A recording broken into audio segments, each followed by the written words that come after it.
ஆண்டவர் நம்ம சந்தோஷமா இருக்கணுங்கிறதுக்காக தான் அவன் சிலுவையில மரிச்சு உயிரோடு எழுந்திருச்சான். அல்லேலூயா. இந்த தேவன் என்றென்றைக்கும் இல்லை, சதா காலங்களில் நம்முடைய தேவன். ஆண்டவர் உயிரோடு இருக்கிறத எல்லாராலையும் பார்க்க முடியறதில்லை. எல்லாருக்கும் அது எப்படிப்பட்டதா தெரியுது அப்படின்னு பார்த்தீங்கன்னா, ஒரு செய்தி, ஒரு நியூஸ், அவ்வளவுதான்.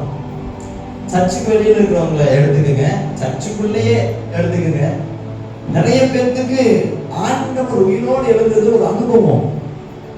ஆனா அதுவே சில பேருக்கு அது என்னன்னா, அது ஒரு செய்தி, அவ்வளவுதான். இயேசு உயிரோடு எழுதிச்சாராமா. ஏன் இது செய்தியா இருக்குன்னா, இன்னைக்கு வரைக்கும் நிறைய பேர் இயேசு உயிரோடு எழுதுறத பார்க்கல. ஆமென் சொல்லுங்க. இன்னைக்கு ஆண்டவர் என்ன சொல்ல விரும்புறாருன்னா, இது செய்தியா இருக்கக்கூடாது. இந்த 2025 இது ஒரு அனுபவமா உங்க வாழ்க்கையில மாறணும். இது அனுபவமா உங்க வாழ்க்கையில மாறணும்னா நீங்க இயேசு உயிரோடு எழுதுறத பார்க்கணும். ஆமென் சொல்லுங்க பாருங்க. இயேசு இன்னைக்கு உயிரோடு இருக்கிறாருங்கிறத நான் சொல்லி இல்லை, இன்னொருத்தவங்க சொல்லி இல்லை, நீங்க உங்க பர்சனல் லைஃப்ல அனுபவமா எக்ஸ்பீரியன்ஸா இருக்கணும். அப்படி நீங்க உணர்கிற பொழுதுதான் நீங்க சொல்லுவீங்க, அவர் ஒருவரே பெரியவர். அல்லேலூயா சொல்லுங்க பாருங்க. இயேசு எல்லாருக்கும் காட்சி கொடுத்துட்டா ரசிகர் கிடையாது. இயேசு கிறிஸ்து உயிரோடு இருக்கிறப்போ, நல்லா கவனிங்க, இயேசு கிறிஸ்து உயிரோடு இருக்கிறப்போ அவருக்கு பின்னாடி ஒரு பெரிய கூட்டமே போச்சு. அற்புதங்கள் நடக்கணுங்கிறதுக்காக ஒரு கூட்டம் போச்சு. அவர் நல்ல உபதேசம் கொடுக்கிறாருங்கிறதுக்காக ஒரு கூட்டம் போச்சு.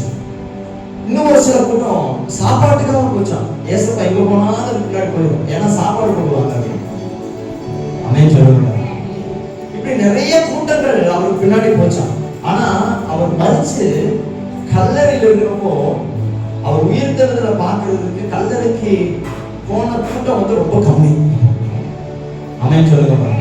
பைபிள் எடுத்து நீங்க வாசிச்சு பாருங்களேன். மார்க் 16:1-6 வரைக்கும்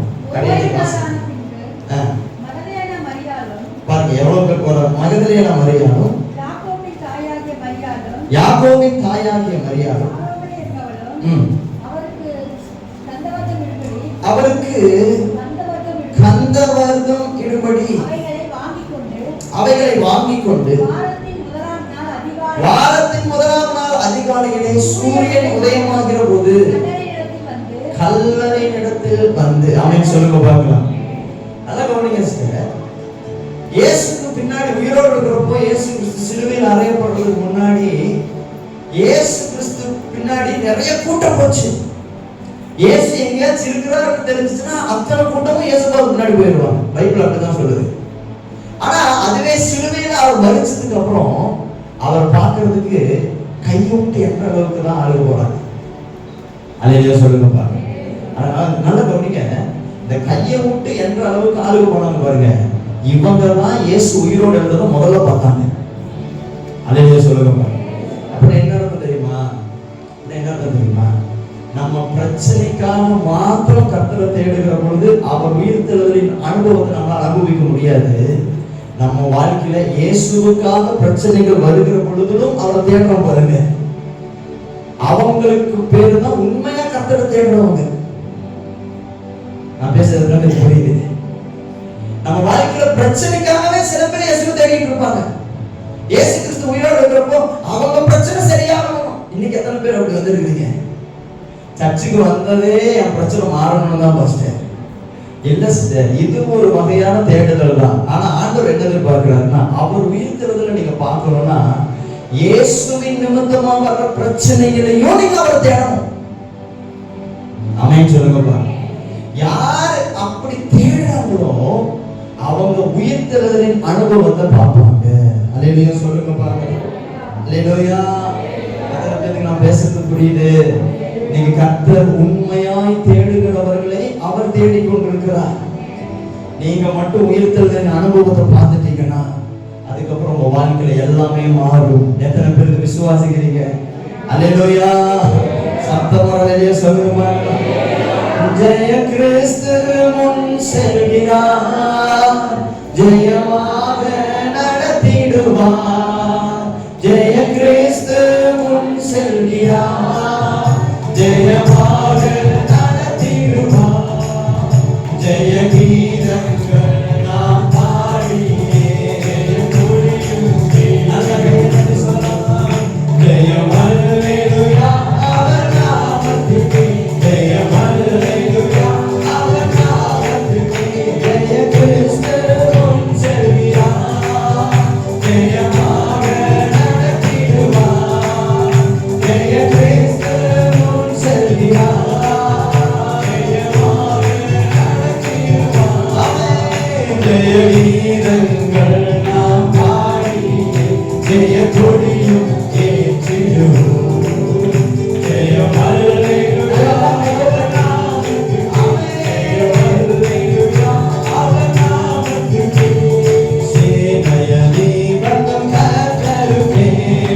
இயேசுவின் நாமத்தில் ஜெபிக்கிறோம் நல்ல பிதாவே. ஆமென் ஆமென் ஆமென். ஹல்லேலூயா ஹல்லேலூயா ஆமென். கர்த்தர் நல்லவர். எத்தனை பேர் சந்தோஷமா இருக்கிறீங்க? Praise the Lord. ஆண்டவர் உங்களை ஆசீர்வதிப்பாராக. ஒரு சில காரியங்களை மாத்திரம் இந்த நாள்ல நாம ஆண்டவர் சமூகத்துல தியானிக்க போகிறோம். தேவன் நல்லவர். இந்த மைக்குக்காக கொஞ்சம் நல்லா ஜெபம் பண்ணிக்கங்க. ஒரு புது மைக் சீக்கிரத்துல வாங்கணும், ஒரு புது மிக்சர் ஒரு சீக்கிரத்துல வாங்கணும். சவுண்டா பேசணும்னா நான் ரொம்ப சவுண்டா பேச வேண்டியதா இருக்கு. ஆமென் சொல்லுங்க. அதனால தயவு செஞ்சு இதுக்காக ஜெபம் பண்ணிக்கங்க சிஸ்டர். கொடுத்து உதவ முடிஞ்சதுன்னா கொடுத்து உதவுங்க. ஆனா நம்ம எல்லாத்துக்கும் நான் தாழ்மையா கேட்கறது என்ன, ஜெபம் பண்ணுங்க. நீங்க ஜெபம் பண்ணா பரத்துல இருந்து ஜெபம் வரும். ஆமென் சொல்லுங்க பாருங்க. அதுக்காக ஜெபம் மட்டுமே பண்ணிட்டு இருக்கணும் கூடாது. அல்லேலூயா. ரெண்டுமே 5 அப்பம்னாலும் அதையாச்சும் கொண்டு வந்து ஆண்டவர் சமூகத்துல கொடுத்துதான் ஆக வேண்டும். ஆமென் சொல்லுங்க பாருங்க. கர்த்தர் நல்லவர். ஆமென். இன்னைக்கு ஆண்டவருடைய சமூகத்துல நாம் உட்கார்ந்து கொண்டிருக்கிறோம். இயேசு கிறிஸ்து பாத்தீங்கன்னா உயிரோடு எழுந்தார். இது உலகத்திற்கு ஒரு செய்தி. ஆனா உங்களுக்கு எனக்கு இது ஒரு அனுபவம். ஆமென் சொல்லுங்க.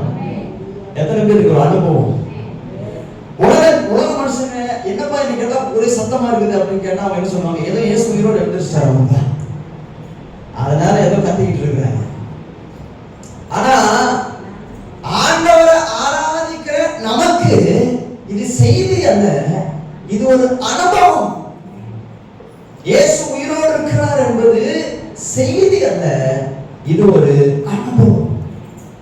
உயிரோடு இருக்கிறார் சிஸ்டர், உயிரோடு இருக்கிறார் சொல்லிட முடியுமா உங்களால? இயேசு உயிரோடு தான் இருக்கிறாருன்னு சொல்றீங்களா? நீங்க எப்படி சொல்றீங்க அப்படின்னு என்ன நீங்க கேட்டீங்கன்னா, நான் என் பர்சனல் நான் என்ன சொல்றேன்னா, இயேசு உயிரோடு இருக்கிறது எப்படி பாஸ்டர் ஆணித்தரமா அடிச்சு சொல்றீங்க அப்படின்னா, இன்னைக்கு நான் உயிரோடு இருக்கிறது காரணம் அவர் உயிரோடு இருக்கிறதுனால தான். இது எத்தனை பேருக்கு சொல்ல முடியுது? இன்னைக்கு நாமெல்லாம் உயிரோடு இருக்கிறதுக்கு காரணமே அவர் உயிரோடு இருக்கிறதுனால தான் நாமெல்லாம் உயிரோடு இருக்கிறோம்.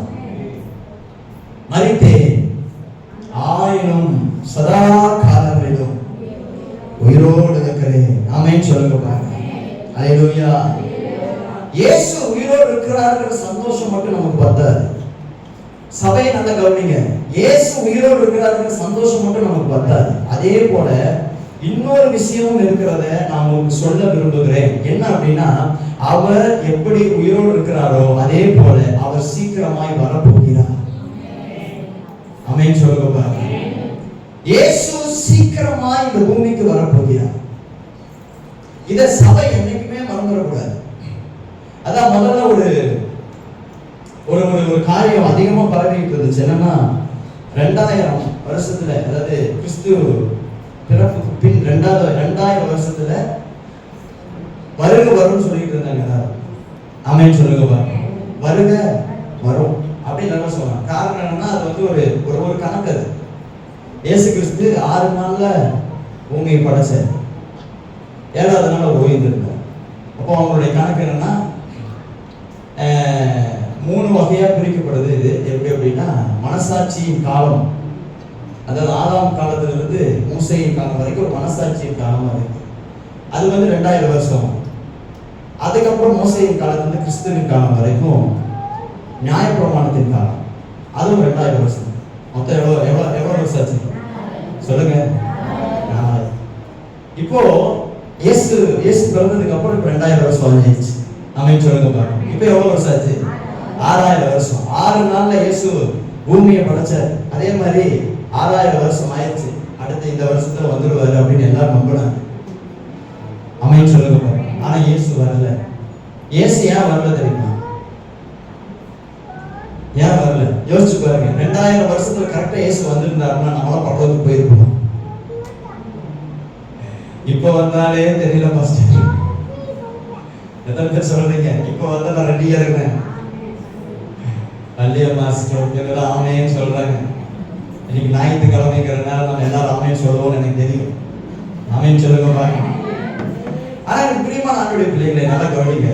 2000 வருஷத்துல வர வேண்டிய இயேசு இன்னும் வரல. ஏன் வரல தெரியுமா? இன்னும் பாவிகள் ரட்சிக்கப்படணும், அவர் பொறுமையா இருக்காரு. அதுக்காக இயேசு வராமலே போயிடுவார் பாஸ்டர்? அப்படி கிடையாது. சத்தியம் தெளிவா சொல்லுது, இயேசு பூமிக்கு வருவார். தன்னுடைய மணவாட்டி அழைத்து கொண்டு போகிற ஒரு மணவாளனை போல அவர் வருவார். வேதத்துல அந்த வசனத்தை நீங்க எடுத்து வாசிப்பீங்கன்னா அப்போஸ்தலர் 1ஆம் அதிகாரம் 9வது வசனத்திலிருந்து 11வது வசனம் வரைக்கும் நீங்க எடுத்து அப்படி வாசிச்சு பாருங்க பார்க்கலாம். கொஞ்சம் சத்தமா வாசிக்கிறீங்களா? இவைகளை அவர் சொன்ன பின்பு அவர்கள் பார்த்து கொண்டிருக்கையில் உயர எடுத்துக் கொள்ளப்பட்டார். அவர்கள் கண்களுக்கு மறைவாக ஒரு மேகம் அவரை எடுத்துக் கொண்டது. அவர் போகிற போது அவர்கள் வானத்தை அண்ணாந்து பார்த்து கொண்டிருக்கையில் இதோ வெண்மையான வஸ்திரங்கள் தரித்தவர்கள் 2 பேர் அவர்களுக்கு அருகே நின்று, கலிலேயராகிய மனுஷரே, நீங்கள் ஏன் வானத்தை அண்ணாந்து பார்த்து நிற்கிறீர்கள்? உங்களிடத்தில் நின்று வானத்திற்கு எடுத்துக் கொள்ளப்பட்ட இந்த இயேசுவானவர் எப்படி உங்கள் கண்களுக்கு முன்பாக வானத்திற்கு எழுந்தருளி போனாரோ அப்படியே மறுபடியும் சொல்லுங்க வருவார் என்றார். அல்லேலூயா சொல்லுங்க. அல்லேலூயா. எப்படி இயேசு வானத்திற்கு எடுத்துக் கொள்ளப்பட்டு மேகத்தின் மேல் எடுத்துக் கொள்ளப்பட்டு போனாரோ அப்படியே இயேசு மறுபடியும் பூமிக்கு வருவார். இது முதல்ல சபை எப்பவுமே தெரிஞ்சுக்கணும். நீங்க எதுக்கு ஆயத்தமா இருக்கிறீங்க இன்னைக்கு அப்படின்னா ஆண்டோடைய வருகைக்கு ஆயத்தமா இருக்கணும். அதான் ஏஆர் ரஹ்மான் அப்படிங்கிற ஒரு மியூசிக் டைரக்டர் இருக்கிறார் அப்படின்னா அவர்கிட்ட போய் ஒரு இன்டர்வியூல ஒருத்தர் கேட்டாங்க, நீங்க யாரை பார்க்கணும்னு ஆசைப்படுறீங்க அப்படின்னு. அப்ப அந்த ஏஆர் ரஹ்மான் சொன்னாரா, அவர் ஒரு இஸ்லாமியர் தான். ஆனா அவர் என்ன சொல்றாரு தெரியுமா, திரும்பவும் இயேசு வர போறாரு, அவரை பார்க்கணும்னு ஆசைப்படுற அப்படின்னா. இது உண்மையா நடந்தது. யூடியூப்ல எல்லாம் இருக்கும், வேணா நீங்க பார்க்கலாம். அப்போ இயேசுவுக்காக காத்து கொண்டிருக்கிற ஒரு பெரிய கூட்டம் இருக்கு. மணவாளன் சீக்கிரமாய் வரப்போகிறார். அவர் இன்றைக்கு உயிரோடு இருக்கிறார். அவர் எப்படி எடுத்துக் கொள்ளப்பட்டாரோ அப்படியே இந்த பூமிக்கு வரப்போறாரு. ஆனா அவர் மறுபடியும் வருகிற பொழுது எப்படி வருவாருன்னா குழந்தை மாதிரி வரமாட்டாரு. முதலாம் வருகையில இயேசு எப்படி வந்தாரு பாத்தீங்கன்னா ஒரு குழந்தையா வந்தாரு. சாந்த சுருபியா வந்தாரு. அடி வாங்கினா ஒரு கண்ணத்தை காமிச்சா இன்னொரு கண்ணத்தை அடிச்சா இன்னொரு கண்ணத்தை திருப்பி காட்டுறவரா வந்தாரு. ஆனா இப்ப இயேசு அப்படி வரப்போறது இல்ல. இப்ப இயேசு எப்படி வர போறாருன்னா ஜெயம் எடுத்தவராக அதிகாரம் உடையவராய் வருவாராம். ஆமென் சொல்லுங்க பாருங்க. நாம இன்னைக்கு பேசிக்கிட்டு இருக்கிறோம். நான் உண்மையா சொல்றேன் சிஸ்டர், ஒரு நாள் நம்ம பேசுறது நடக்கும் பாருங்க. அன்னைக்கு தான் தெரியும் சர்ச்சில் என்ன பண்ணிட்டு இருக்கிறாங்க, இயேசு யாரு, இயேசு எப்படிப்பட்டவர், இயேசு வருவார்னு சொன்னாங்க. இது எல்லாம் அன்னைக்கு தான் தெரியும். நீங்க நம்ம எல்லாரும் சபையில உட்கார்ந்துட்டு இருக்கிறோம்ல சிஸ்டர், நம்ம எல்லாரும் சபையில உட்கார்ந்துட்டு இருக்கிறது பெருசு கிடையாது. அவருடைய வருகையில நம்ம போறோம் பாருங்க, அதுதான் பெருசு. ஆமென் சொல்லுங்க பாருங்க. நான் ஒரு ஆசீர்வாதத்திற்காக சபையில உட்கார்ந்துட்டு இருக்கிறேன்னா பைபிள் சொல்லுது, இம்மைக்காக நீ கர்த்தரிடத்துல வந்தீனா நீ பரிதபிக்கப்பட்டவன். அதனால ஆவியானவர் இந்த உயிர்த்தெழுதல் ஆராதனையில நம்ம சபையில ஒரு எச்சரிப்பாக அல்லது ஒரு முக்கியமான ஒரு காரியமாக சொல்ல விரும்புகிற ஒரு காரியம் என்னன்னா, இயேசு உயிரோடு இருக்கிறாருன்னு நம்புறீங்கல்ல, அதே போலதான் இயேசு சீக்கிரம் பூமிக்கு வரப்போறாருங்கிறத நீங்க ரொம்ப ரொம்ப ரொம்ப ரொம்ப கவனமா நம்பி அதுக்காக காத்துக்கிட்டு இருக்கணும். இனி ஒரு நாள் காலம் செல்லாது. நீங்க நினைச்சிட்டீங்களா இனி சீக்கிரம் இனி எல்லாம் ஆண்டவர் எங்க வரப்போறாரு, அதுக்கு இன்னும் காலம் இருக்கு. யூடியூப்ல எல்லாம் பாத்தீங்கன்னா இன்னும் அத்தனை நாள் இருக்கு, இன்னும் 20 வருஷம் இருக்கு, இன்னும் 30 வருஷம் இருக்குன்னு யாராச்சும் சொன்னாங்கன்னா நம்பாதீங்க. ஆமென் சொல்லுங்க பாருங்க. இயேசு சீக்கிரமாய் பூமிக்கு வருவார். ஆனா எந்த நாள் வராது, எந்த நிமிஷத்துல வராதுன்னா தெரியாது. ஆனா ஒண்ணு மட்டும் தெரியும், அவர் வருகிற பொழுது ஒருவர் எடுத்துக் கொள்ளப்படுவார்கள், இன்னொருத்தர் கைவிடப்படுவார்கள் தெரியும். ஆமென் சொல்லுங்க பாருங்க. அல்லேலூயா அல்லேலூயா. அப்ப நல்லா கவனிங்க சிஸ்டர், நம்ம சபையில முதலாவது இந்த காரியத்தை சொல்லி ஆண்டவருடைய வார்த்தைக்கு நேராய் போக நான் விரும்புகிறேன். கர்த்தர் நம்மை ஆசீர்வதிப்பாராக. அப்போ இயேசு கிறிஸ்து சீக்கிரமாய் பூமிக்கு வரப்போகிறார். நாம் அவருக்கு எதிர்கொண்டு போக ஆயத்தமாய் இருக்க வேண்டும். எத்தனை பேர் விசுவாசிக்கிறீங்க? ஆமென் சொல்லுங்க பார்க்கலாம். ஆமென். இன்றைக்கு இந்த உயிர்த்தெழுதல் ஆராதனையில ஒரு வசனத்தை கூட நம்ம வாசிக்கிறோம். யோவான் 11ஆம் அதிகாரம் அதுல 25வது வசனத்தை எடுத்து வாசிங்க பார்க்கலாம். யோவான் 11:25. இயேசு அவரை நோக்கி, நானே உயிர்த்தெழுதலும் ஜீவனுமாய் இருக்கிறேன். என்னை விசுவாசிக்கிறவன் மரித்தாலும் பிழைப்பான். இயேசு அவரை நோக்கி, நான் உயிர்த்தெழுதலும் ஜீவனுமாய் இருக்கிறேன். என்னை விசுவாசிக்கிறவன் மரித்தாலும் பிழைப்பான். அல்லேலூயா சொல்லுங்க பார்க்கலாம். அல்லேலூயா. இயேசுவால் உயிர்த்தெழவும் முடியும், உயிர்த்தெழச் செய்யவும் முடியும். ஆமென் சொல்லுங்க பார்க்கலாம். அல்லேலூயா. இயேசுவால சொல்லுங்க பார்க்கலாம். நான் கேள்வி கேட்பேன் இடையில. இயேசுவால உயிர்த்தெழவும் முடியும், உயிர்த்தெழச் செய்யவும் முடியும். இயேசு அவரை உயிர்த்தெழவும் முடியும், நம்முடைய வாழ்க்கையை உயிர்த்தெழச் செய்யவும் முடியும். காரணம், இயேசு கிறிஸ்து இன்றைக்கும் உயிரோடு இருக்கிறார். அவரிடத்துல உயிர்த்தெழுதலின் வல்லமை இருக்குது. ஆமென் சொல்லுங்க பார்க்கலாம். அதான் வெளிப்படுத்தின விசேஷம் 1ஆம் அதிகாரம் 18வது வசனத்துல இயேசு இப்படியாய் நமக்கு சொல்லிக் கொடுக்கிறாரு. மரித்தேன், ஆனாலும் சதா காலங்களிலும் உயிரோடு இருக்கிறேன். அல்லேலூயா, அல்லேலூயா. மரித்தேன், ஆனாலும் சதா காலங்களிலும் உயிரோடு இருக்கிறேன். அப்படின்னா என்ன தெரியுமா? இயேசு மரித்தாரு, ஆனா ஒரு உயிரோடு எழுந்தாரு. அவர் எப்படி உயிரோடு எழுந்தாரோ அதே போல அவரை நம்புகிறவர்களுடைய வாழ்க்கையையும் கர்த்தர் உயிரோடு எழுப்ப வல்லமையுள்ளவராய் இருக்கிறார். ஆமென் சொல்லுங்க பாருங்க. இன்னைக்கு எத்தனை பேருடைய வாழ்க்கை மரித்து போன ஒரு வாழ்க்கையா இருக்கு சார். நான் சீக்கிரம் ஒரு சில விஷயங்கள் மட்டும் சொல்லிடுறேன், நல்லா கவனிங்க. எத்தனை பேருடைய வாழ்க்கை மரித்து போன ஒரு வாழ்க்கையா இருக்கு. இந்த பிசாசு இருக்கிற பாருங்க, பிசாசை குறித்து வேதம் தெளிவா சொல்லி தருது. திருடன் திருடவும் கொல்லவும் அழிக்கவுமே வரணும். பிசாசு ஒரு வீட்டுக்குள்ள இருக்கிறான் அப்படின்னா அங்க நிறைய விஷயத்தை கொன்றுவான்.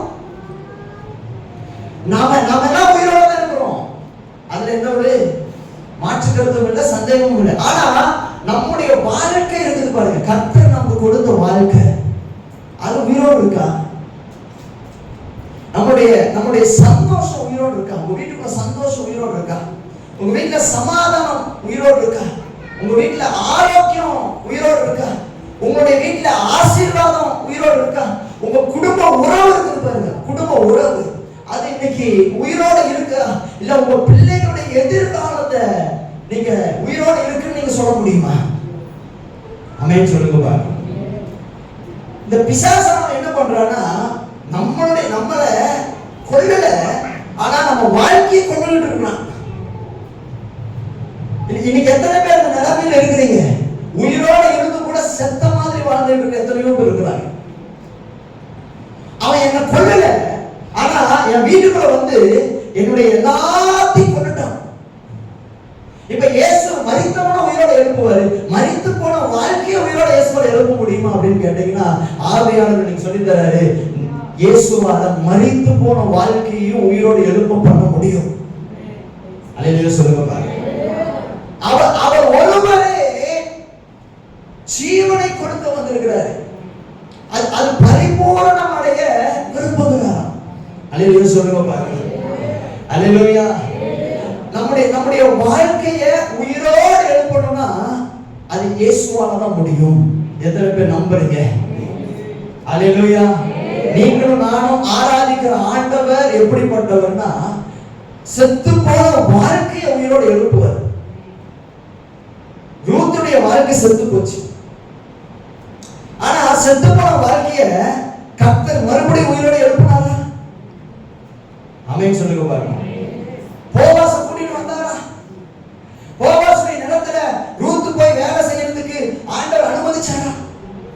போன இடத்திலேயே அவனுக்கு ஒரு வாழ்க்கையை கொடுத்து அந்த போவாசே அவனை திருமணம் செஞ்சு அவனுக்கு ஒரு குழந்தை பிறந்து அவன் வாழ்க்கை உயிரோடு எழுப்பிச்சான். இது யாரால முடியும்னா இது கர்த்தரால மாத்திரம்தான் முடியும். அல்லேலூயா சொல்லுங்க பாருங்க. நம்ம வாழ்க்கை ஒருவேளை செத்து போயிருக்கலாம். நீங்க நினைக்கலாம் இதுக்கு மேல என் வாழ்க்கை ஒண்ணுமே இல்லை, இதுக்கு மேல சொல்றதுக்கு ஒண்ணுமே இல்லை. சாரிபாத் விதவை குறிச்சு வேதம் சொல்லுது, அந்த விதவை வந்து செத்து போடான்னு 4 விறகு பொறுக்கிட்டு இருந்தான். இந்த சாரிபாத் விளைவை வாழணும்னு கூட நினைக்கல, அவ சாகணும்னு நினைக்கிற பாருங்க. ஆனா இயேசு கர்த்தர் பாருங்க எலியாவை அனுப்பி என்ன பண்றாரு அப்படின்னா, அவ சாக கிடக்கிற அந்த வாழ்க்கைய திரும்பவும் வார்த்தையினால் உயிரோடு கொண்டு வந்தாராம். இன்னைக்கு எத்தனை பேர் சிஸ்டர் விரும்புறீங்க? நான் எல்லாம் நம்ம பேசுறது வந்து எல்லாருக்கும் பொருந்தாது. ஆனா இது யார் யார் தானமா கேட்டுட்டு இருக்கிறீங்களோ உங்க வாழ்க்கையில தான் ஆவியானவர் என்ன பண்ணுவாருன்னா திரும்பவும் உங்க வாழ்க்கையை உயிரோடு எழுப்பதான் இந்த இடத்துக்கு கூட்டிட்டு வந்திருக்கிறார். அல்லேலூயா சொல்லுங்க பாருங்க. ஒருவேளை உங்ககிட்ட இருக்கிற பணத்தால நீங்க சம்பாதிச்சு வச்சிருக்கிற பணத்தால உங்க குடும்பத்தை மறுபடியும் உயிரோடு எழுப்ப முடியாது. ஒருவேளை உங்ககிட்ட பெரிய பெரிய உறவுகள் இருக்கலாம், உங்களை சுத்திலையும் நிறைய பேர் இருக்கலாம், அவங்களால உங்க வாழ்க்கையை திரும்ப உயிரோட கொண்டு வர முடியாது. உயிரோட நீங்க உங்க வாழ்க்கை எழும்பணும்னா நீங்க இயேசு கிட்ட வந்தா மட்டும்தான் அது முடியும். ஏன்னா இயேசு ஒருவரே ஜீவன் உள்ளவர். இயேசு சொல்றாரு, நானே வழியும் சத்தியமும் ஜீவனுமா இருக்கிறேன். அல்லேலூயா சொல்லுங்க பாருங்க. நானே உயிர்த்தெழுதலும் ஜீவனுமா இருக்கிறேன். அப்ப இயேசு கிறிஸ்து ஒரு மனிதனுக்குள்ள ஜீவனை கொடுப்பார் என்றால் அவன் வாழ்க்கை செத்து போன வாழ்க்கையா இருந்தாலும் அது திரும்பவும் உயிரோடு எழும்பும். நீங்க எத்தனை பேர் நம்புறீங்க என் வாழ்க்கை உயிரோடு எழும்பணும்னு சொல்றவங்க மட்டும் அப்படியே கையை உயர்த்தி ஆண்டவர் சொல்லுங்க, சொல்லுங்க, ஆண்டவரே நான் வந்திருக்கிறேன், என் வாழ்க்கை மறுபடியும் உயிரோடு எழும்பணும். இன்னைக்கு நிறைய பேர் சொல்றாங்க இவன் அழிச்சிருவாங்க. ஆனா நாம இன்னைக்கு விசுவாசிக்கிறோம், ஆண்டவரே உங்க நாமத்தினால எந்த மனுஷன் அழிஞ்சிருவான்னு சொன்னாலும் அதே மனுஷன் முன்னாடி நாங்க நிமிர்ந்து நிற்கணும். எங்க வாழ்க்கையில ஒரு உயிரை கொடுத்தாண்டவரே, உயிர் தெரிந்த அனுபவத்தை கொடுத்தாண்டவரே. அல்லேலூயா, அல்லேலூயா. நல்லா கவனிங்க சிஸ்டர், நம்முடைய வாழ்க்கை உயிரோடு எழுத வேண்டும் என்றால் ஆவியானவர் நமக்கு அவசியம். அல்லேலூயா. ஆவியானவர் இல்லைன்னா, பரிசுத்த ஆவியானவர் நம்முடைய வாழ்க்கையில இல்லைன்னா நம்முடைய வாழ்க்கை உயிரோடு எழும்பவே எழும்பாது. எத்தனை பேர் நம்புறீங்க? ஆவியானவர் இல்லாமல் உயிர்த்தெழுதல் என்பதே இல்லை.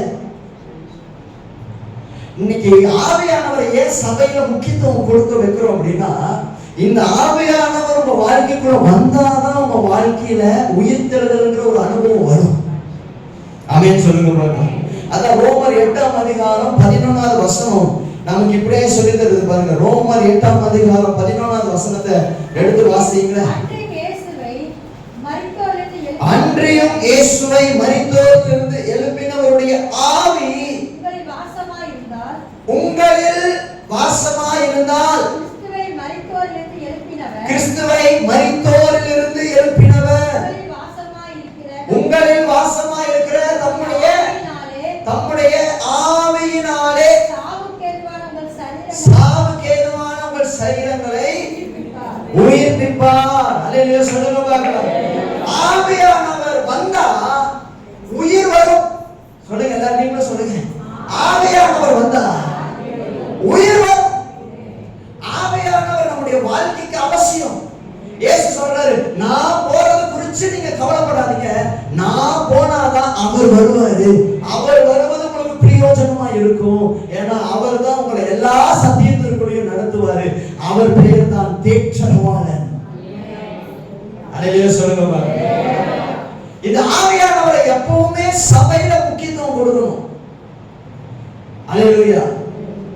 என் கூட ஆவியானவர் இருக்கிறாரு, என் கூட ஆவியானவர் நடக்கிறாரு, என் கூட ஆவியானவர் வாசம் பண்றாரு. நான் ஆராதிக்கிறப்போ எனக்குள்ள இருந்து ஆவியானவர் மகிமைப்படுறாரு. இந்த அனுபவம் எந்த மனுஷனுக்குள்ள இருக்குதோ அந்த மனுஷன் தான் உயிரோடு எழும்புகிற மனுஷனா மாறணும். அல்லேலூயா சொல்லுங்க பாருங்க. அல்லேலூயா, அல்லேலூயா, ஆமென். அப்போ ஒரு புரிஞ்சுக்கிற ஆவியானவர் நமக்கு எதுக்கு பரலோகம் கொடுத்திருக்குதுன்னா, நம்மளை திரும்பவும் உயிரோடு எழுப்பதான் கர்த்தர் கொடுத்திருக்கிறார். இயேசுவுக்காக மரிக்கிறது ஈஸிங்க, ஆனா இயேசுவுக்காக வாழ்றதுக்கு கஷ்டம். ஆவியானவர் உங்க வாழ்க்கையில வந்திருக்கிறதே உங்களை இயேசுவுக்காக வாழ வைக்கிறதுக்காக. ஆமென் சொல்லுங்க பாருங்க. அல்லேலூயா, அல்லேலூயா. அப்ப இன்னைக்கு ஆவியானவர் ஒரு சில பேரோடு கூட பேச விரும்புகிறார். என்ன அப்படின்னா, உங்க வாழ்க்கை மாற வேண்டும் என்றால் உங்க வாழ்க்கைய அவருடைய கையில கொடுங்க. ஹலோ, நான் பேசுறது புரியுதா? பக்கத்துல கை பிடிச்சது பாருங்க, அவர் பேசுறது புரியுதா உங்களுக்கு? ஆமென். அவர் பேசுறது புரியுதா? தூக்கம் வருதா? உங்களுடைய முகங்களை எல்லாம் பார்த்தா ஆமென் சொல்லுங்க பார்க்கலாம். கர்த்தர் நல்லவர். அல்லேலூயா, அல்லேலூயா. உங்க வாழ்க்கை மாறணும்னா சிஸ்டர், உங்க வாழ்க்கை மாறணும்னா பிரதர், அழிஞ்சு போகிற உங்க வாழ்க்கை திரும்பவும் உயிரோடு எழும்பணும்னா உங்க வாழ்க்கையை நீங்க ஆவியானவருடைய கையில கொடுக்கணும். இப்படி ஆவியானவருடைய கையில உங்களால கொடுக்க முடியும் அப்படின்னா இன்னைக்கு ஆவியானவர் சொல்றாரு, அதை திரும்பவும் கர்த்தரால் உயிரோடு எழும்ப முடியும். ஆமென் சொல்லுங்க பாருங்க. ஒருவேளை உங்களுடைய பிள்ளைகளை குறிச்சு நீங்க நினைக்கலாம், அவங்க வாழ்க்கை அழிஞ்சு போகுது அப்படின்னு. நீங்க ஆவியானவருக்கு சொல்றாரு, உங்க பிள்ளைகளை கர்த்தர் கையில ஒப்பு கொடுங்க, ஆவியானவருடைய கையில ஒப்பு கொடுங்க. அவர் மறுபடியும் திரும்ப எழுந்திருக்கப்படுவார். உங்க கணவர் ஒருவேளை அழிஞ்சு போயிட்டு இருக்கிறார் அப்படின்னா உங்க கணவரை உங்க கையில பிடிச்சுக்கிட்டு இருக்காதீங்க, ஆவியானவர் கையில பிடிச்சு கொடுங்க. ஆவியானவர் திரும்பவும் அவரை உயிரோடு எழுப்பப்படுவார். சில பேர் தொழில் வேலையை செய்கிற இடங்கள், பொருளாதார நெருக்கடிகள் நீங்க இருக்கிறீங்களா? இன்னைக்கு ஆவியானவர் சொல்றாரு, அதையெல்லாம் உங்க கையில பிடிச்சு பேலன்ஸ் பண்ணாதீங்க, ஆவியானவர் கையில கொடுங்க. நீங்க அதை கொடுப்பீங்க அப்படின்னா ஆவியானவர் திரும்பவும் அதை உயிரோடு எழுப்ப பண்ணுவாரு. அல்லேலூயா சொல்லுங்க பாருங்க. சிலருடைய எதிர்காலங்கள் குறிச்சு கவலையோடு இருப்பாங்க, எதிர்காலம் அழிஞ்சு போச்சு பாஸ்டர். இன்னைக்கு ஆவியானவர் சொல்றாரு, எதிர்காலம் திரும்பவும் உயிரோடு எழுப்பணும்னா உங்க எதிர்காலத்தை ஆவியானவருடைய கையில கொடுங்க. நீங்க எதையெல்லாம் ஆவியானவருடைய கையில கொடுக்கிறீங்களோ அதையெல்லாம் அவர் மறுபடியும் உயிரோடு எழுப்ப பண்ணுவார். நீங்க ஆவியானவருடைய கையில கொடுக்கும் பொழுதுதான் உயிர்த்தெழுதல் வரும். நீங்க ஆவியானவருடைய கையில கொடுக்காம நீங்க கொஞ்சம் அவருக்கு கொஞ்சம் கொடுத்தீங்கன்னா எழுப்புதல் வராது. ஒரு கார் ஓட்டுறப்போ ஸ்டேரிங் வந்து ஒரு ஆள் தான் பிடிச்சிட்டு இருக்கணும், அப்பதான் போக வேண்டிய இடத்துக்கு போக முடியும் இல்லையா சிஸ்டர்? ஒருவேளை நீங்க யோசிச்சு பாருங்க, ஒரு கார் ஒரு கையில இன்னொருத்தர், ஒரு கையில நான் இன்னொருத்தர் பிடிச்சிருந்தா போகுமா? அந்த மாதிரி ஒன்னா அவர் கையில கொடுத்துருங்க, இல்லைன்னா உங்க கையில வச்சுக்கோங்க. இன்னைக்கு நம்மள நிறைய பேர் என்ன பண்றோம் தெரியுமா?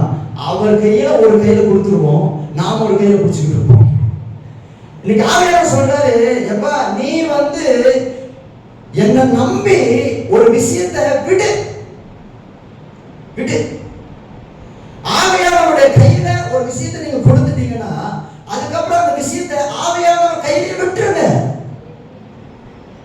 அப்படி நீங்க விட்டுட்டீங்க அப்படின்னா உங்களை மறுபடியும் கர்த்தர் உயிரோடு எழுப்பிடுவாரு. ஆனா இங்க நம்ம என்ன பண்றோம் அப்படின்னா ஆவியானவர் கையில கொடுக்க வேண்டிய விஷயத்தை நம்மளோட கை பிடிச்சுக்கிறோம், ஏன்னா நமக்கு பயம். ஆமென் சொல்லுங்க பாருங்க. அல்லேலூயா. இன்னைக்கு ஆவியானவர் சில பேரோட பேச விரும்புறாரு. உங்க வாழ்க்கையில நீங்க ரொம்ப பயந்துகிட்டு இருக்கிறீங்க, ஆனா இன்னைக்கு கர்த்தர் சொல்றாரு, அவரை நம்பி அவர் கையில உங்க வாழ்க்கையை கொடுங்க. அவர் திரும்பவும் உங்களை உயிரோட எழுப்புவார். திரும்பவும் நீங்க எழுந்திருப்பீங்க. யார் சொன்னா சிஸ்டர் உங்க வாழ்க்கை மாறாதுன்னு? யார் சொன்னா? உங்க வாழ்க்கை அழிஞ்சு போயிருந்து யார் சொன்னா? நீ எரும மாடு மேய்க்கிறதுக்கான லாக்கின்னு யார் சொன்னா? இல்ல நீ வந்து ஒண்ணுலாம் நஷ்டமாகி ஒண்ணுமில்லாம அழிஞ்சு போயிடும் யார் சொன்னா?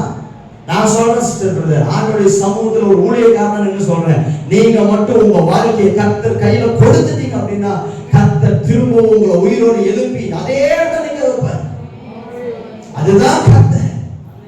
அல்லேலூயா சொல்லுங்க பாருங்க. அவரால் உயிரோடு எழுப்ப முடியும், செத்து போனவனை உயிரோடு எழுப்ப முடியும், செத்து போன வாழ்க்கையையும் உயிரோடு எழுப்ப முடியும். அவர் தான் வல்லமை உள்ளவர். எத்தனை பேர் விசுவாசிக்கிறீங்க?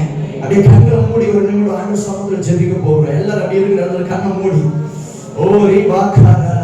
ஒரு சில பேர் ஆவியானவர் அப்படியே பாரப்படுத்துறாரு. அப்படியே ஆண்டவர் சமூகத்துல ஒப்பு கொடுங்க பாருங்க.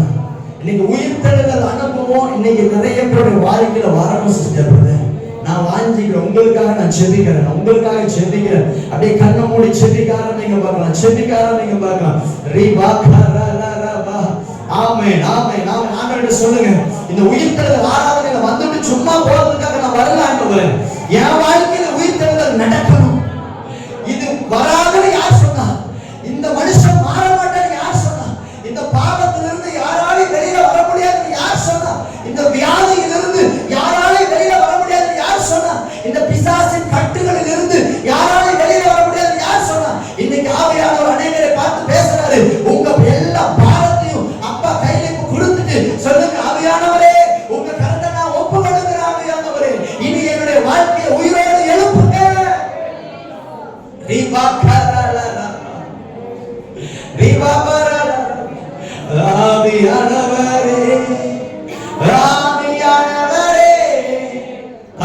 பரிசுத்த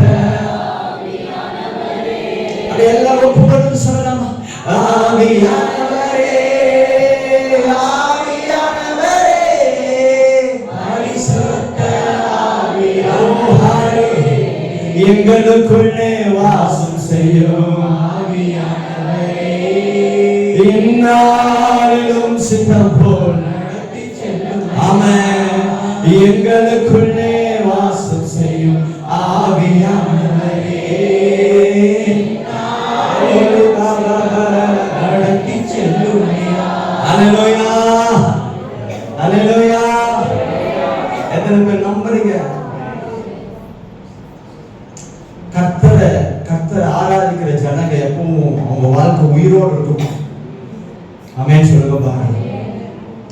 ஆண்டவருடைய வார்த்தையை கேட்கிறப்போ ரொம்ப தாகத்தோட கேளுங்க. ஏன்னா இன்னைக்கு சொல்ற ஒவ்வொரு வார்த்தையும் நிச்சயமா உங்க வாழ்க்கையில ஒரு பெரிய மாற்றத்தை கொண்டு வரும். அல்லேலூயா சொல்லுங்க பாருங்க. ஏன்னா ஆவியானவர் நம்முடைய வாழ்க்கையில உயிரை கொண்டு வருகிறவராக இருக்கிறார். ஆமென் சொல்லுங்க பாருங்க. அல்லேலூயா, அல்லேலூயா. ஆமென். கர்த்தர் நல்லவர். வேதத்தை எடுத்து வாசிக்கிற பொழுது அடுத்தது ஒரு காரியத்தை நாம் பார்க்க போகிறோம்.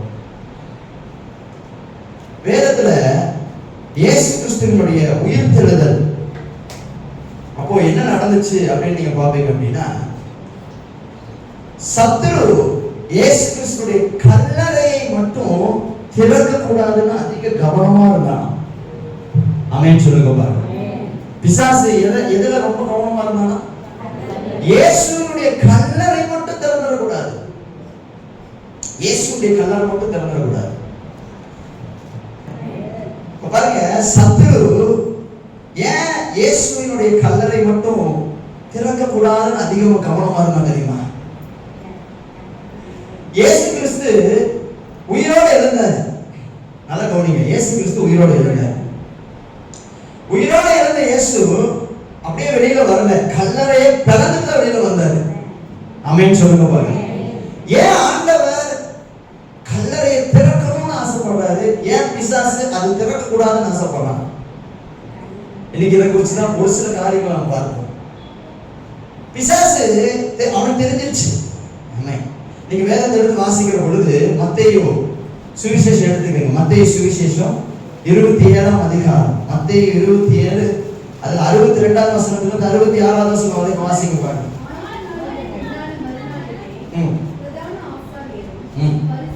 பரிசேயரும் பிலாத்துவினிடத்தில் கூடி வந்து, ஆண்டவரே, இந்த எத்தன் உயிரோடு இருக்கும்போது 3 நாளைக்கு பின் எழுந்திருப்பேன் என்று சொன்னது எங்களுக்கு ஞாபகம் இருக்கிறது. ஆகையால் அவனுடைய சீஷர்கள் ராத்திரியிலே வந்து அவன் களவாய் கொண்டு போய் மரித்தோரிலிருந்து எழுந்தான் என்று ஜனங்களுக்கு சொல்லாதபடிக்கு முந்தின எத்தை பார்க்கிறோம் பிந்தின எத்து கொடிதாய் இருக்கும்படிக்கு நீர் 3 நாள் வரைக்கும் கல்லறையை பத்திரப்படுத்தும்படி கட்டளையிட வேண்டும் என்றார்கள். அதற்கு பிலாத்து அவர்கள், உங்களுக்கு காவல் சேவகர் உண்டே, போய் உங்களால் கூடிய மட்டும் பத்திரப்படுத்திக் கொள்ளுங்கள் என்றார். அவர்கள் போய் கல்லுக்கு முத்திரை போட்டு காவல் வைத்து கல்லறையை பத்திரப்படுத்தினார்கள். அல்லேலூயா சொல்லுங்க பாருங்க. சத்துரு எதை பத்திரப்படுத்துறான்? கல்லறையை. பிசாசு இயேசு கிறிஸ்துவின் உயிர்த்தெழுதல்ல எதை மட்டும் ஓபன் ஆயிடக்கூடாதுன்னு நினைச்சானா? கல்லறை. இந்த கல்லு மட்டும் ஓபன் ஆயிடக்கூடாது. அதை பத்திரப்படுத்துறது மட்டும் இல்லாம அதை என்ன பண்றான்னா முத்திரை குத்தி வைக்கிறான். ஆமென் சொல்லுங்க பாருங்க. ஏன் சிஸ்டர், ஏன் பிரதர்? ஆனா அதே சமயத்துல இயேசு கிறிஸ்து உயிர்த்தெழுந்த உடனே இயேசு நினைச்சிருந்தா, நல்லா கவனிங்க, இயேசு நினைச்சிருந்தாருன்னா மூடின கல்லறையில இருந்து அவர் வெளியில வந்திருக்கணும். ஏன்னா பைபிள்ல சொல்லுது, இயேசு ஒரு மூடின ஒரு அறைக்குள்ள, கதவு பூட்டப்பட்டிருக்கிற அறைக்குள்ள சீசர்கள் எடுத்து போறாரு. அப்படின்னு என்ன அர்த்தம்னா, இயேசு வந்து கதவை திறந்து வரணும்னு அவசியம் இல்லை. அவர் உயிர்த்தெழுந்து மறுரூபம் ஆனதுக்கு அப்புறம் அவருடைய சரீரம் வித்தியாசமா இருந்துச்சு. இயேசு நினைச்சிருந்தாருன்னா கல்லறை திறந்திருக்க வேண்டிய அவசியமே கிடையாது. அப்படியே வெளியில வந்திருக்கான். ஆனா அப்படி இயேசு பண்ணல. இயேசு என்ன நினைச்சாருன்னா கல்லறை திறக்கணும். ஆனா பிசாசு என்ன நினைக்கிறான், கல்லறை திறக்க கூடாது. ஏன் அப்படின்னா நல்லா கவனிங்க, இயேசுவோட உயிர்த்தெழுதலை பிசாசால தடுக்க முடியாது, அது நடந்துதான் ஆகும். ஆனா இயேசுவினுடைய உயிர்த்தெழுதலை பிசாசால தடுக்க முடியாட்டினாலும் அவன் என்ன யோசிக்கிறான்னா, அவன் இயேசு உயிரோடு எழுந்ததை மூடி மறைக்கணும்னு அவன் நினைச்சான். ஆமென் சொல்லுங்க பாருங்க. எத்தனை பேர் நான் பேச புரியுது? ஒருவேளை கல்லறை மட்டும் மூடி இருந்ததுன்னு வச்சுக்கோங்களேன், இயேசு உயிரோடு எழுந்துட்டான்னு சொன்னா யாராச்சும் நம்புவாங்களா? நம்பியிருக்கவே மாட்டாங்க. ஆனா இன்னைக்கும் அவருடைய கல்லறை திறந்து இருக்குது. அல்லேலூயா சொல்லுங்க பாருங்க. பிசாசு இயேசுவினுடைய உயிர்த்தெழுதலினால் வருகிற வல்லமைய மூடி போடணும்னு நினைக்கிறான். ஆனா கர்த்தர் உயிர்த்தெழுதலினால் வருகிற வல்லமைய திறந்து காட்டி, அல்லேலூயா சொல்லுங்க பார்க்கலாம், அநேகருக்கு ஒரு புதிய வாழ்க்கையை கொடுக்கிறார். ஆமென் சொல்லுங்க பார்க்கலாம். அல்லேலூயா. அந்த அந்த அந்த இமேஜ் இருந்துச்சுன்னா அந்த போடுறது எப்படி ஆண்டவர் திறக்கிறார் அப்படின்னா, பிசாசு எப்படியெல்லாம் அடைக்கிறானோ அப்படியெல்லாம் அவர் திறக்க வல்லமையுள்ளவராய் இருக்கிறார். ஆமென் சொல்லுங்க பார்க்கலாம். அல்லேலூயா அல்லேலூயா. எத்தனை பேர் விசுவாசிக்கிறீங்க? நம்ம வாழ்க்கையில பிசாசு எப்படியெல்லாம் கல்ல வச்சு இவன் வெளியில வந்துடக்கூடாதுன்னு மூடி வச்சாலும் தேவனுடைய உயிர்த்தெழுதலின் வல்லமை இப்படிதான் என்ன ஆகுது அப்படின்னு பாத்தீங்கன்னா திறந்து வெளியில வரும். ஆமென் சொல்லுங்க பார்க்கலாம். எத்தனை பேர் விசுவாசிக்கிறீங்க? அல்லேலூயா. பிசாசு என்ன நினைக்கிறானா, இந்த கல்லை மூடி முத்திரை போட்டு வச்சுட்டா அதுக்கப்புறம் ஓபன் ஆகாதுன்னு அவன் நினைக்கிறான். ஆனா ஆவியானவர் என்ன சொல்றாருன்னா, இந்த கல்லை திறந்து காட்டி என் உயிர்த்தெழுதலின் வல்லமையை பாரு, நீ முடியாதுன்னு சொல்ற, ஆனா என்னால வெளியில வர முடியும், என்னை போல அநேகர் வெளியில கொண்டு வர கர்த்தரால கூடும். எத்தனை பேர் விசுவாசிக்கிறீங்க? அல்லேலூயா சொல்லுங்க பாருங்க. அல்லேலூயா அல்லேலூயா. தேவ திட்டம் பிசாசுக்கு நல்லா தெரியுது சிஸ்டர். உங்க மேல என் மேல இருக்கிற தேவ திட்டத்தை அவன் நல்லா தெரிஞ்சு வச்சிருக்கான். அவன் என்ன சொல்றான்னா, இந்த தேவ திட்டம் நடந்தாலும் இதை மூடி போட்டு மறைச்சிடணும். ஆமென் சொல்லுங்க பாருங்க. இதை வெளியில யாரும் பார்க்க விடாத அளவுக்கு இதை மூடி வச்சிடணும் பிசாசு நினைக்கிறான். ஆனா ஆண்டவர் எனக்கு என்ன சொல்லி தராருன்னா, பிசாசு என்னதான் உங்க வாழ்க்கையை மூடி வச்சாலும் அவருடைய உயிர்த்தெழுதல் வருகிற பொழுது மூடப்பட்ட கல்லறை திறக்கும். ஆமென் சொல்லுங்க பார்க்கலாம். மூடப்பட்ட கல்லறை திறக்கிற பொழுது உங்களுக்குள் இருக்கிற உயிர்த்தெழுதல் வல்லமை வெளியில வர ஆரம்பிக்கும். எத்தனை பேர் விசுவாசிக்கிறீங்க? அல்லேலூயா சொல்லுங்க பாருங்க. அல்லேலூயா அல்லேலூயா. ஆமென். அவன் நினைக்கிறான் இவங்களை மூடி போட்டான். அதனாலதான் பாருங்க, நீங்க நல்லா ஜெபம் பண்ணிட்டு போனீங்கன்னா உங்க உடனே மூடி போடுறதுக்கு பிசாசு வந்துருவான். நீங்க ஆவியில நிறைஞ்சிட்டு போன உடனே திரும்பவும் ஆவியில நிறையிறதுக்கு ரொம்ப நேரம் ஆகுது தெரியுமா? உங்களை மூடி போட்டுறான், உங்களை மூடி வச்சிடணும். இவன் மட்டும் வெளியில வந்துட்டானா இவனை பார்த்து நிறைய பேர் வெளியில வந்துடுவாங்க. அதனால அவன் என்ன நினைக்கிறான்னா, அவங்களை அப்படியே மூடி வச்சிடணும்னு நினைக்கிறான். ஆவியானவர் நீங்க சொல்றாரு, இல்ல பிசாசு மூடி வச்சிருக்கிற கல்ல உடைக்கும் சிஸ்டர், இயேசுவின் நாமத்தினால. ஆமென் சொல்லுங்க பாருங்க. உங்க வாழ்க்கையில அவன் முத்திரை போட்டு வச்சிருக்கான் பாருங்க, முத்திரை போட்டு இவன் வெளியிலேயே வரக்கூடாதுன்னு வச்சிருக்கிறான் பாருங்க. இன்னைக்கு இயேசுவின் நாமத்தினால பரிசுத்த ஆவியானவருடைய வல்லமையினால நம்ம எல்லாரும் சேர்ந்து ஜெபிக்க போகிறோம். நம்மளுக்கு எதிராக நிற்கப்பட்டு கொண்டிருக்கிற அந்த கற்கள் எல்லாம் இன்னைக்கு தகர்க்கப்பட்டு தேவ வல்லமை நம்மிலிருந்து வெளிப்படும்படியாக, ஹல்லேலூயா, அவருடைய வல்லமை வெளிப்படுகிற பொழுது நமக்கு எதிராக கட்டப்பட்டிருக்கிற கல்லறை திறக்கப்படும்.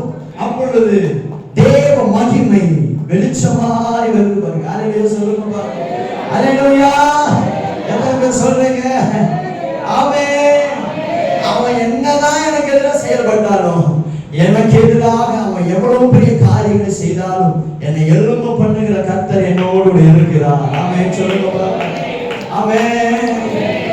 என்னை எழும்ப பண்ணும் ஆண்டவர் என்னோடு இருப்பதா, நான்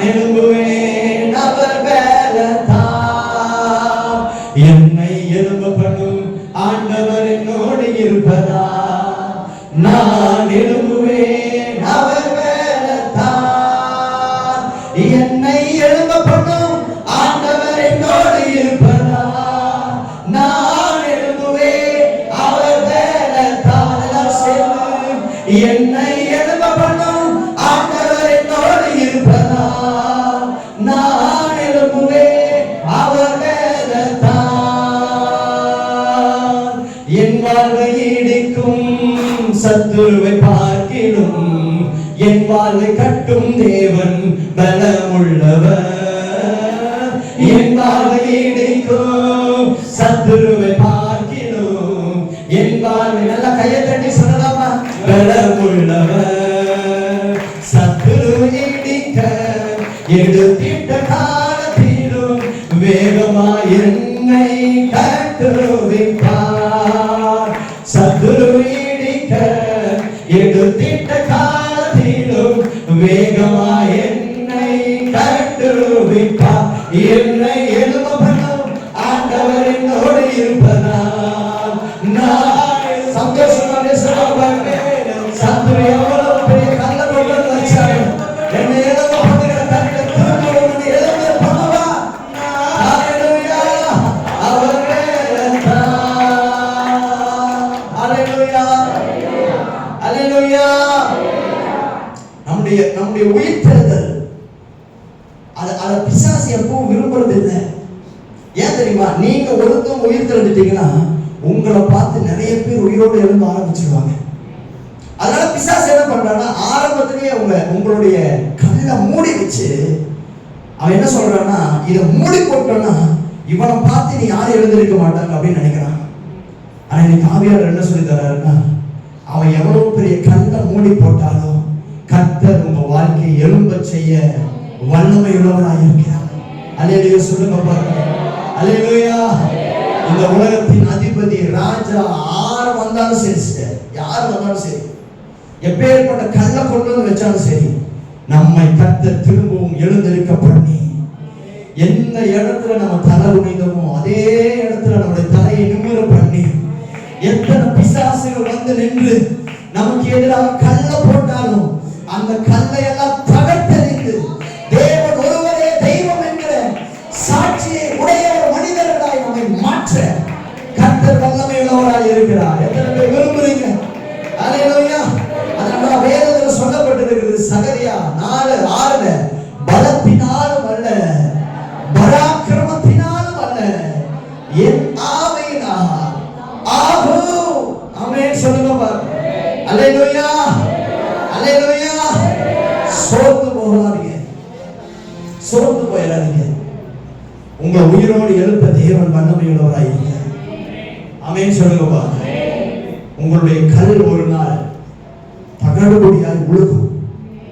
என ஆவியானவர் உங்களுக்குள்ள வருகிற பொழுது சகலத்தையும் புதிதாய் மாற்றுவார். ஆமென் சொல்லுங்க பாருங்க. அல்லேலூயா.